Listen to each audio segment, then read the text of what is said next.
भारत माता की, भारत माता की, भारत माता की। माननीय कुलपति महोदय, जिलाधिकारी महोदय, अपर जिलाधिकारी महोदय और विधानसभा के, मैं मंचासीन सभी का स्वागत करता हूं और मैं बड़ा अपने को सौभाग्यशाली समझता हूं कि आज आप लोगों के बीच उपस्थित होने का मौका मिला। मैं रजनीश जी को धन्यवाद देता हूं कि आपकी वजह से मैं यहां पर उपस्थित हूं। आप इसी महीने में 10 जुलाई को बकेनिया मेरे निवास स्थान पर गए थे। संयोग से मैं वहां था और मुझे 12 तारीख को अपने जनपद बलिया में जाना था, जहां की अमृत महोत्सव बड़े धूमधाम से मनाया गया 19 जुलाई को। मुझे मालूम हुआ कि आप इस तरह का कार्यक्रम कर रहे हैं, तो मैंने इसकी सराहना की और मैंने कहा कि आपका सहयोग करेंगे और फिर आज मैं आपके सामने उपस्थित हूँ। उदयपुर में एक सिपाही के रूप में कार्यरत थे और 29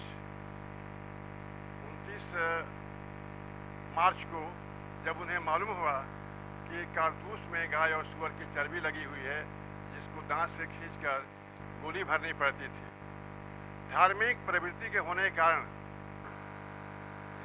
जनरल ह्यूम को उन्होंने गोली से उड़ा दिया। सार्जेंट ह्यूम थे, उनको गोली से उड़ा दिया।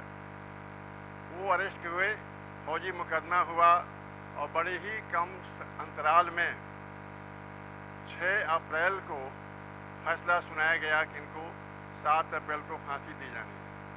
लेकिन वहाँ के आसपास के जो जल्लाद थे, उन्होंने ये काम करने से इनकार कर दिया। तब कलकत्ता से 2 जल्लाद बुलाए गए, उन्हें बताया नहीं गया कि ये काम करना है, क्योंकि अंग्रेज़ों को डर था कि ये बात अफवाह के रूप में फैलेगी और ये फांसी देने का कार्यक्रम नहीं हो पाएगा। तो इस तरह से 8 अप्रैल 1857 को 5:30 बजे उन्हें फांसी के फंदे पर लटकाया गया। जब उनसे पूछा गया कि आपकी अंतिम इच्छा क्या है, तो उन्होंने कहा कि मेरे जाने के बाद हमारे जैसे बहुत मंगल पांडे इस देश में पैदा होंगे।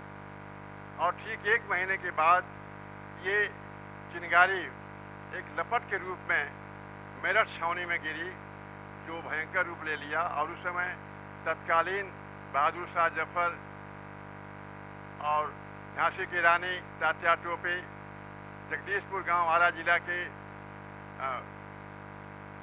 कुंवर सिंह जैसे वीर सेनानी आज़ादी के आंदोलन में कूद खड़े हुए। 90 वर्ष के संघर्ष के बाद मुझे आज़ादी मिली 15 अगस्त 47 को।